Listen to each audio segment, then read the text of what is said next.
Hello everyone, कैसे हैं आप सब। आशा करते हो आप सब बिल्कुल ठीक होंगे। तो चलिए बिना देरी किए हुए हम वीडियो को स्टार्ट कर लेते हैं। तो आज का फर्स्ट क्वेश्चन क्या है, फर्स्ट क्वेश्चन देख लेते हैं हम। फर्स्ट क्वेश्चन क्या है हमारा, आज का फर्स्ट क्वेश्चन है हमारा, which of the following is an auto immune disease affecting joints. मतलब निम्नलिखित में से कौन सा जोड़ों को प्रभावित करने वाला 100 प्रतिरक्षित रोग है। बताइए इनमें से जोड़ों को प्रभावित करने वाला 100 प्रतिरक्षित रोग इनमें से क्या हुआ, बताइए। तो चलिए ऑप्शन देख लेते हैं। ऑप्शन ए है हमारा ऑस्टियोआर्थराइटिस, ऑप्शन बी है गाउट, ऑप्शन नंबर सी है हमारा रोमेटॉइड अर्थराइटिस, ऑप्शन डी है रिकेट। तो बताइए राइट आंसर क्या हो जाएगा इसका। निम्नलिखित में से कौन सा जोड़ों को प्रभावित करने वाला 100 प्रतिरक्षी रोग है। बताइए कौन सा जोड़ों को प्रभावित करना 100 प्रतिरक्षित रोग है, इनमें से क्या हो जाएगा बताइए। तो चलिए राइट आंसर क्या हो जाएगा इसका। राइट आंसर हो जाएगा इसका रूमेटॉइड अर्थराइटिस। क्या हो जाएगा, रूमेटॉइड अर्थराइटिस इसका करेक्ट आंसर हो जाएगा। ठीक है, रूमेटॉइड अर्थराइटिस इसका राइट आंसर हो जाएगा। ठीक है, यह एक 100 प्रतिरक्षित रोग है। क्या है रूमेटॉइड अर्थराइटिस। रूमेटॉइड अर्थराइटिस एक 100 प्रतिरक्षित रोग है जिसमें शरीर की प्रतिरक्षा प्रणाली जोड़ों की झिल्ली पर हमला करती, क्या करती है, इसमें शरीर की प्रतिरक्षा प्रणाली जोड़ों की झिल्ली पर हमला करती है जिससे सूजन, दर्द और विकृति होती है। ठीक है, तो राइट आंसर हो जाएगा option number C. Option number C लगा लीजिए इसका correct answer question number first का। और इनमें से आपके कितने क्वेश्चन सही हुए हैं लास्ट में आप जरूर बताइएगा। ओके, चले नेक्स्ट क्वेश्चन पर आते हैं। क्वेश्चन नंबर आता है हमारा 2। क्वेश्चन है हमारा, the most common site of gout is. क्या है, the most common site of gout is मतलब गाउट का सबसे सामान्य स्थान है। बताइए गाउट का सबसे सामान्य स्थान इनमें से कौन सा हुआ। तो ऑप्शन ए है नी जॉइंट मतलब घुटना, ऑप्शन बी है फर्स्ट मेटाटार्सोफैलेंजियल जॉइंट मतलब पहला एमटीपी, एमटीपी को बोलेंगे मेटाटार्सोफैलेंजियल। ठीक है, ऑप्शन नंबर सी है हमारा हिप जॉइंट मतलब कूल्हा जोड़, ऑप्शन नंबर डी है हमारा एल्बो जॉइंट मतलब कोहनी। तो बताइए गाउट का सामान्य स्थान कौन सा है, कौन सा है गाउट का सामान्य स्थान। राइट आंसर क्या हो जाएगा इसका। तो राइट आंसर हो जाएगा इसका, क्या हो जाएगा, राइट आंसर हो जाएगा इसका ऑप्शन नंबर बी। क्या हो जाएगा, ऑप्शन नंबर बी इसका करेक्ट आंसर हो जाएगा। पहला एमटीपी जोड़, क्या हो जाएगा, पहला एमटीपी जोड़, फर्स्ट मेटाटार्सोफैलेंजियल जॉइंट। ठीक है, क्या हो जाएगा, फर्स्ट मेटाटार्सोफैलेंजियल जॉइंट इसका राइट आंसर हो जाएगा। ठीक है, ऑप्शन नंबर बी इसका करेक्ट आंसर लगा लीजिए।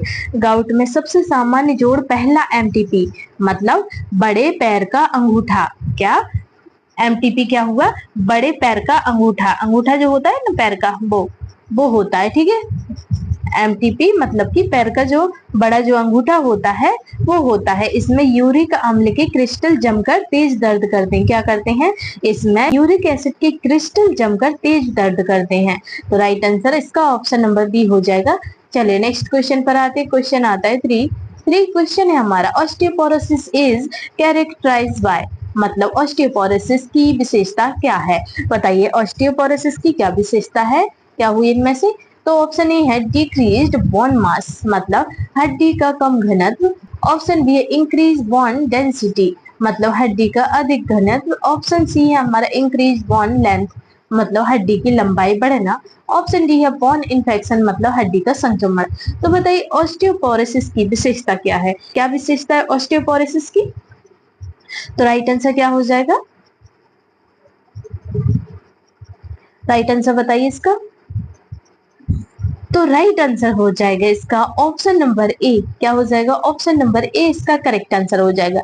डिक्रीज्ड बोन मास, क्या हो जाएगा, डिक्रीज बोन मास इसका राइट आंसर हो जाएगा मतलब हड्डी का कम घनत्व, क्या हो जाएगा, हड्डी का कम घनत्व इसका राइट आंसर हो जाएगा। ठीक है, ऑस्टियोपोरोसिस में हड्डियों ऑस्टियोपोरोसिस में हड्डियां कमजोर और भंगुर हो जाती हैं क्योंकि हड्डी का घनत्व घट जाता है जिससे आसानी से फ्रैक्चर हो सकता है। ठीक है, तो right answer option number B, तो right answer option number A लगा लीजिए। चलिए नेक्स्ट क्वेश्चन पर आते हैं। क्वेश्चन आता है 4 क्वेश्चन है हमारा, rickets is caused due to deficiency of. क्या है, rickets is caused due to deficiency of मतलब रिकेट्स किसकी कमी से होता है? बताइए रिकेट्स किसकी कमी से होता है? तो ऑप्शन ए है vitamin C, option D vitamin D, option C है हमारा कैल्शियम, ऑप्शन डी है फास्फोरस। तो बताइए रिकेट्स किसकी कमी से होता है? किसकी कमी से होता है रिकेट्स? राइट आंसर क्या हो जाएगा? तो रिकेट्स, ये तो आपको पता होगा, रिकेट्स जो है वो विटामिन डी की कमी से होता है। किसकी कमी से होता है? विटामिन डी की कमी से होता है रिकेट्स, ठीक है। विटामिन डी डेफिशिएंसी मतलब विटामिन डी की कमी से। बच्चों में विटामिन डी की कमी से हड्डियों में कैल्शियम फास्फोरस का जमाव नहीं हो पाता, जिससे रिकेट्स हो जाता है, ठीक है। टेढ़े मेढ़े पैर, नाक नीस, टेढ़े मेढ़े पैर, नोक नीच, ये सब, ठीक है। तो राइट आंसर आप ऑप्शन नंबर बी लगा लीजिए। चलिए नेक्स्ट क्वेश्चन पर आते। क्वेश्चन आता है 5 क्वेश्चन है हमारा, the most common organism causing osteomyelitis is, मतलब ऑस्टियोमाइलाइटिस का सबसे सामान्य जीवाणु है। बताइए ऑस्टियोमाइलाइटिस का सबसे सामान्य जीवाणु क्या है? तो ऑप्शन ए है स्ट्रेप्टोकोकस, ऑप्शन बी है हमारा Staphylococcus aureus, option number C हमारा इकोलाई, ऑप्शन नंबर डी हमारा क्लेब्सिएला। तो बताइए राइट आंसर क्या हुआ इसका? ऑस्टियोमाइलाइटिस का सामान्य जीवाणु क्या है? क्या है? बताइए ऑस्टियोमाइलाइटिस का सबसे सामान्य जीवाणु क्या है? क्या हो जाएगा? क्या हो जाएगा राइट आंसर? तो राइट आंसर हो जाएगा इसका ऑप्शन नंबर बी। क्या हो जाएगा? ऑप्शन नंबर बी इसका राइट आंसर हो जाएगा। स्टेफिलोकोकस आइरिस क्या हो जाएगा? स्टेफिलोकोकस आइरिस इसका राइट आंसर हो जाएगा, ठीक है। ऑस्टियोमाइलाइटिस हड्डी और अस्थि मज्जा का संक्रमण है। क्या है ऑस्टियोमाइलाइटिस? ऑस्टियोमाइलाइटिस हड्डी और अस्थि मज्जा का संक्रमण है, जिसका सबसे प्रमुख कारण स्टेफिलोकोकस आइरिस जीवाणु है, ठीक है। क्या है इसका सबसे प्रमुख कारण? सबसे प्रमुख कारण है स्टेफिलोकोकस आइरिस, ठीक है। तो राइट आंसर आप ऑप्शन नंबर बी लगा लीजिए। चलिए नेक्स्ट क्वेश्चन पर आते हैं। क्वेश्चन आता है 6 क्वेश्चन है हमारा, Paget disease of bone is associated with, मतलब हड्डी का पेजेट रोग संबंधित है। बताइए हड्डी का पेजेट रोग संबंधित है। तो ऑप्शन ए है इंक्रीज बोन टर्नओवर, मतलब हड्डी का अधिक पुनर्निर्माण, मतलब हड्डी का अधिक पुनर्निर्माण। ऑप्शन नंबर बी हमारे डिक्रीज बोन डेंसिटी, मतलब हड्डी का घनत्व घटना। ऑप्शन नंबर सी हमारा vitamin D deficiency, option D है कैल्शियम डेफिशिएंसी। तो बताइए हड्डी का पेजेट रोग संबंधित है, किससे संबंधित? बताइए इनमें से राइट आंसर क्या हो जाएगा? राइट आंसर बताइए इसका। तो राइट आंसर हो जाएगा इसका ऑप्शन नंबर ए। क्या हो जाएगा? ऑप्शन नंबर ए इसका राइट आंसर हो जाएगा। इंक्रीज बोन टर्नओवर, क्या हो जाएगा? इंक्रीज बोन टर्नओवर मतलब हड्डी का अधिक पुनर्निर्माण। क्या हो जाएगा? हड्डी का अधिक पुनर्निर्माण, इसका राइट आंसर हो जाएगा, ठीक है। पेजेट रोग में हड्डियों का अत्यधिक विघटन और निर्माण होता है, जिससे हड्डियां कमजोर और विकृत हो जाती हैं। क्या होता है पेजेट में? पेजेट रोग में हड्डियों का अत्यधिक विघटन और निर्माण होता है, जिससे हड्डियां कमजोर और विकृत हो जाती हैं, ठीक है। राइट आंसर आप ऑप्शन नंबर ए लगा लीजिए, हड्डी का अत्यधिक निर्माण, हड्डी का अधिक पुनर्निर्माण, ठीक है। चलिए नेक्स्ट क्वेश्चन पर आते हैं। क्वेश्चन आता है 7 क्वेश्चन है हमारा, bamboo spine is seen in, मतलब बैम्बू स्पाइन किस में दिखाई देती है? बताइए बैम्बू स्पाइन किस में दिखाई देती है? किस में दिखाई देती है बैम्बू स्पाइन? राइट आंसर क्या हो जाएगा? चलिए ऑप्शन देख लेते हैं। ऑप्शन ए है रूमेटॉइड अर्थराइटिस, ऑप्शन बी है ऑस्टियोआर्थराइटिस, ऑप्शन सी हमारा ankylosing spondylitis, option number D हमारा गाउट। तो बताइए बैम्बू स्पाइन किस में दिखाई देते हैं? बताइए बैम्बू स्पाइन किस में दिखाई देती है? राइट आंसर क्या हो जाएगा इसका? तो राइट आंसर हो जाएगा इसका ऑप्शन नंबर सी। क्या हो जाएगा? ऑप्शन नंबर सी इसका राइट आंसर हो जाएगा। एंकाइलोजिंग स्पॉन्डिलाइटिस क्या हो जाएगा? एंकाइलोजिंग स्पॉन्डिलाइटिस इसका राइट आंसर हो जाएगा। क्या हो जाएगा? एंकाइलोजिंग स्पॉन्डिलाइटिस इसका करेक्ट आंसर हो जाएगा, ठीक है। एंकाइलोजिंग स्पॉन्डिलाइटिस में रीढ़ की हड्डियां आपस में जुड़ जाती हैं और एक्सरे में बैम्बू स्पाइन जैसा दिखता है। क्या है? क्या है? एंकाइलोजिंग स्पॉन्डिलाइटिस में रीढ़ की हड्डियां आपस में जुड़ जाती हैं और एक्सरे में बेम्बू स्पाइन जैसा दिखता है। ठीक है, एक्सरे जब करवाते हैं तो वो बेम्बू स्पाइन जैसा दिखता है। ठीक है, बेम्बू मतलब होता है बांस, बांस सुनिए ना, बांस ऐसा कुछ होता है बांस।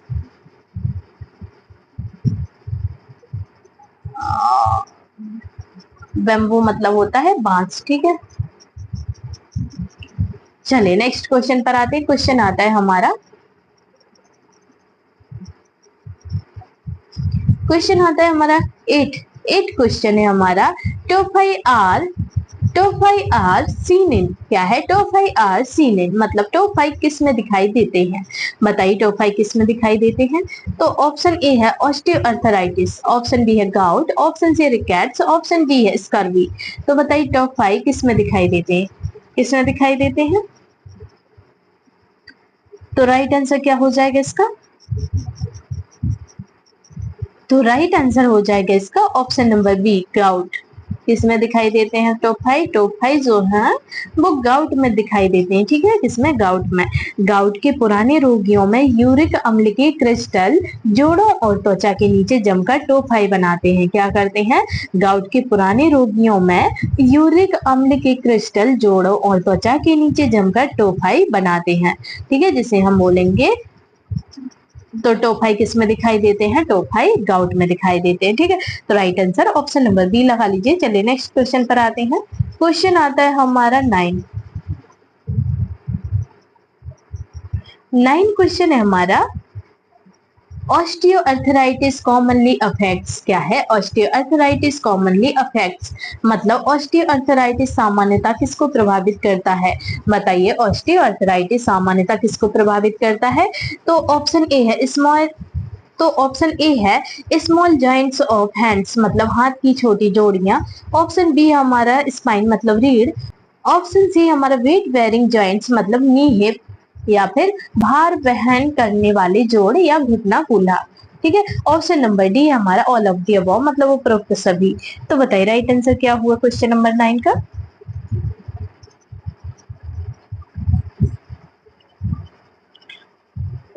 तो राइट आंसर हो जाएगा इसका, क्या होगा, राइट आंसर हो जाएगा इसका option number D all of the above. क्या हो जाएगा, ऑल ऑफ द अबव इसका राइट आंसर हो जाएगा।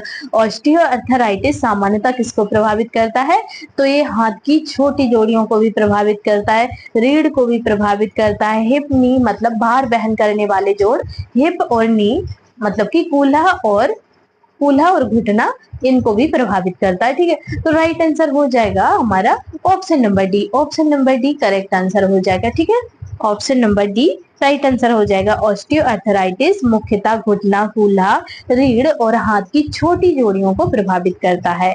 अपक्षयी, ये अपक्षयी रोग है, क्या है, अपक्षयी रोग है। ठीक है, अपक्षयी।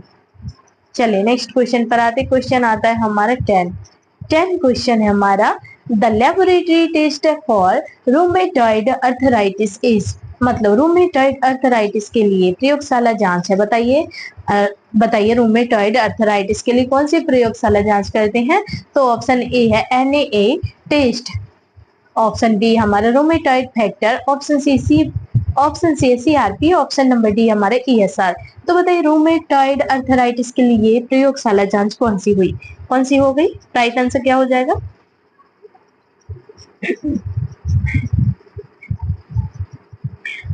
राइट आंसर जिसको भी पता है प्लीज बताइए, कमेंट करके बताइए इसका राइट आंसर क्या हो जाएगा। तो राइट आंसर हो जाएगा इसका ऑप्शन नंबर बी, ये तो क्वेश्चन में ही दिख रहा है इसका आंसर। ठीक है, ऑप्शन में ही इसका आंसर दिख रहा है, तो रूमेटॉइड फैक्टर इसका राइट आंसर हो जाएगा। ठीक है, रूमेटॉइड अर्थराइटिस की पुष्टि के लिए रूमेटॉइड फैक्टर और एंटी-CCP क्या करते हैं, एंटी-CCP टेस्ट किया जाता है। ठीक है, क्या किया जाता है, क्या किया जाता है, एंटी-CCP टेस्ट किया जाता है। ठीक है, रूमेटॉइड अर्थराइटिस की पुष्टि के लिए रूमेटॉइड फैक्टर और एंटी-CCP टेस्ट किया जाता है। ओके, चले नेक्स्ट क्वेश्चन पर आते हैं। क्वेश्चन आता है हमारा 11 क्वेश्चन है हमारा। The deficiency of vitamin C causes, क्या है, the deficiency of vitamin C causes, मतलब विटामिन सी की कमी से होता है। बताइए विटामिन सी की कमी से क्या होता है। तो ऑप्शन ए है scurvy, option B rickets, option C हमारा ऑस्टियोमलेशिया, ऑप्शन डी है ऑस्टियोपोरोसिस। तो बताइए राइट आंसर क्या हुआ। विटामिन सी की कमी से क्या होता है, ये तो पता होगा आपको। विटामिन सी की कमी से होता है स्कर्वी रोग। क्या होता है, विटामिन सी की कमी से स्कर्वी रोग होता है। क्या होता है, विटामिन सी की कमी से स्कर्वी रोग होता है। ठीक है, स्कर्वी रोग लगा लीजिए। विटामिन सी की कमी से कोलेजन का निर्माण बाधित होता है, जिससे मसूड़ों से खून आना और घाव भरने में देरी होती है। ठीक है, उसे हम बोलते हैं स्कर्वी रोग। ठीक है, चलिए नेक्स्ट क्वेश्चन पर आते हैं। क्वेश्चन आता है हमारा टॉल। टॉल क्वेश्चन है हमारा, in osteogenesis imperfecta the bones are, मतलब ऑस्टियोजेनेसिस इम्परफेक्टा में हड्डियां होती हैं। बताइए ऑस्टियोजेनेसिस इम्परफेक्टा में हड्डियां होती हैं। तो ऑप्शन देख लेते हैं। ऑप्शन ए है एक्स्ट्रा हार्ड, मतलब बहुत कठोर। ऑप्शन बी है ब्रिटल, मतलब भंगुर। ऑप्शन सी हमारा लॉन्गर, मतलब लंबी। ऑप्शन डी हमारा संक्रमित। तो बताइए राइट आंसर क्या हुआ। ऑस्टियोजेनेसिस इम्परफेक्टा में हड्डियां होती हैं। बताइए कहाँ होती, कैसी होती है हड्डियां। तो राइट आंसर क्या हो जाएगा इसका। तो राइट आंसर हो जाएगा इसका ऑप्शन नंबर बी। क्या हो जाएगा, ऑप्शन नंबर बी इसका राइट आंसर हो जाएगा। सॉरी,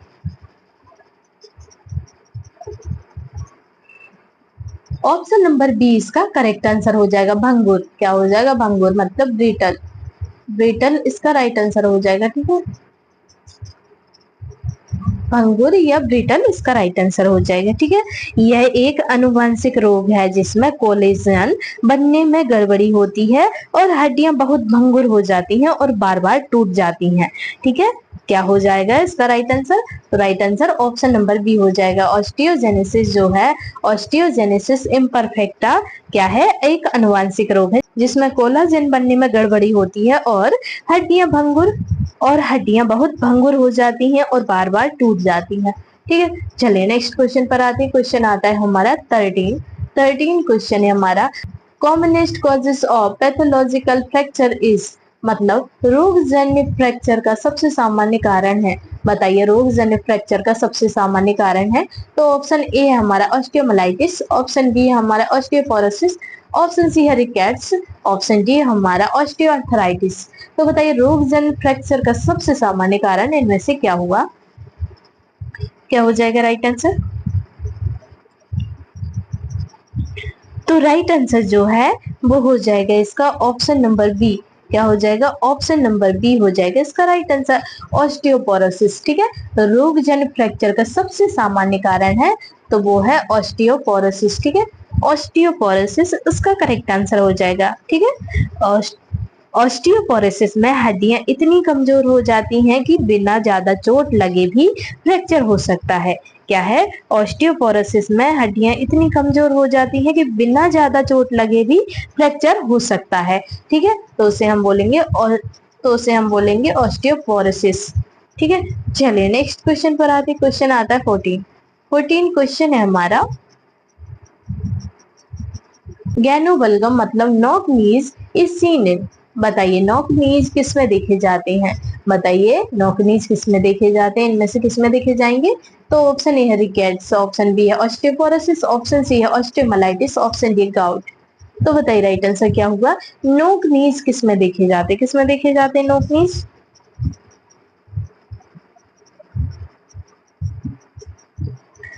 तो राइट आंसर हो जाएगा इसका, क्या हो जाएगा राइट आंसर इसका ऑप्शन नंबर ए हो जाएगा। ठीक है, ऑप्शन नंबर ए इसका करेक्ट आंसर हो जाएगा, रिकेट्स।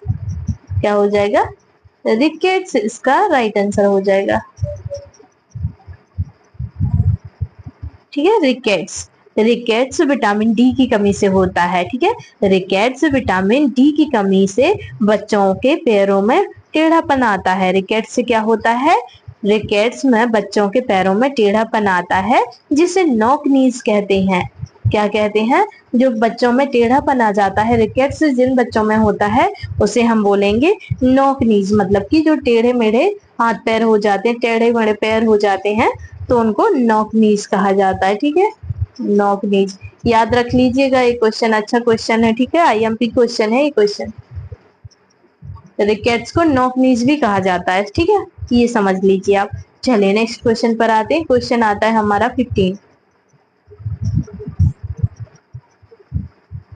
15 क्वेश्चन है, ये हमारा लास्ट क्वेश्चन है। 15 क्वेश्चन है हमारा। Which of the following is a genetic disorder? क्या है? Which of the following is a genetic disorder, मतलब निम्नलिखित में से कौन सा अनुवांशिक रोग है? बताइए निम्नलिखित में से इनमें से कौन सा एक अनुवांशिक रोग है? तो ऑस्टियोपोरोसिस है, या फिर ऑस्टियोजेनेसिस इम्परफेक्टा है, या फिर ऑस्टियोमाइलिटिस है, या फिर पेजेट डिसीज है। तो बताइए क्या है अनुवांशिक रोग, इनमें से कौन सा हुआ है? कौन सा है अनुवांशिक रोग? राइट आंसर क्या हो जाएगा? अनुवांशिक रोग जो है वो है ऑस्टियोजेनेसिस इम्परफेक्टा। क्या हो जाएगा? ऑस्टियोजेनेसिस इम्परफेक्टा है, ठीक है। ऑस्टियोजेनेसिस इम्परफेक्टा क्या है? अनुवांशिक रोग है, ठीक है। ऑस्टियोजेनेसिस इम्परफेक्टा एक अनुवांशिक रोग है जिसमें जन्म से ही कोलाजन दोषपूर्ण होता है। क्या होता है इसमें? इसमें जन्म से ही कोलाजन दोषपूर्ण होता है, ठीक है। तो राइट आंसर आप ऑप्शन नंबर बी लगा लीजिए, इसका ऑप्शन नंबर बी इसका करेक्ट आंसर हो जाएगा, ठीक है। तो दोस्तों ये थे हमारे आज के क्वेश्चन। अगर आपको वीडियो पसंद आया हो तो प्लीज वीडियो को लाइक कमेंट एंड शेयर जरूर कीजिएगा। तो चलिए मिलते हैं नेक्स्ट वीडियो में, तब तक के लिए आप अपना ख्याल रखिएगा। Bye bye, take care.